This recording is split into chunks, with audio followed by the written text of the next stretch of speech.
Welcome, lovely humans. Today, we are going to explore some of the opportunities and challenges presented by ChatGPT in the world of education. So, before we dive into those opportunities and challenges, I'd like to quickly explain what ChatGPT is, and I'll do this through explaining the more general category of generative AI. It's useful to compare generative AI to predictive AI. Both are first trained by giving them a large dataset, for example, a bunch of images of animals. And then they use machine learning to find patterns in that data. But where predictive AI can use the model created during training to categorize new data, generative AI uses its understanding to generate new data based off of some kind of prompt.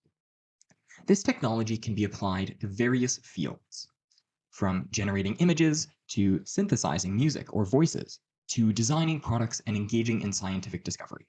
But for the educational world, its ability to generate text has caused concern because of how much writing is used for assignments and assessment. Education is an inherently future oriented field. So when we think of new technology, we can't only evaluate its impact based on what it looks like now. Technological development typically follows an S curve, starting with a proof of concept, which is in area A, followed by a rapid period of innovation, which is area B, and finally it starts to reach the technological limit, and you only see minor improvements in the technology, and that's area C. Generative AI feels like it is currently leaving area A and just starting into area B. There is a lot of room for further improvements with both hardware and software. Things like the speed and reliability of answers are technical problems, which we have already seen rapid and large improvements in, and we should expect further improvements with time. Additionally, large language models can produce computer code, which itself can be thought of as a kind of language. This means that it can do most things that a human programmer would be able to do with a computer, including complex mathematics, internet searches, and more. And this addresses many of the complaints surrounding the mistakes that these models are currently prone to making. So, what does this mean for education? Well, a lot of education, especially in the 20th century, has focused on problem solving, where the teacher presents the students with questions and the students provide back answers. But as any teacher knows, how you word a question can make a problem either trivially easy to solve or nearly impossible. So there's a lot of work and skill involved with defining problems. Additionally, before you can define a problem, you need to realize that there's a problem here that can be solved. And finally, even after you solve the problem, you must reflect on it. Check that it's correct and it actually does solve the problem that you want it to. Especially in the messy real world, your first solution often does not solve your problem completely, so you have to iterate and repeat the process. Now, all of these AI tools are quite good at giving answers if you give them a specific, well-defined question. But it doesn't, and I don't think ever will, replace the entire process. So education needs to shift and focus more on this process, more on teaching students to look at the world and ask their own questions, communicate problems clearly, and develop critical thinking skills to evaluate information, which they should be doing for any source, chatbots or otherwise. Shifting this focus also isn't a new idea.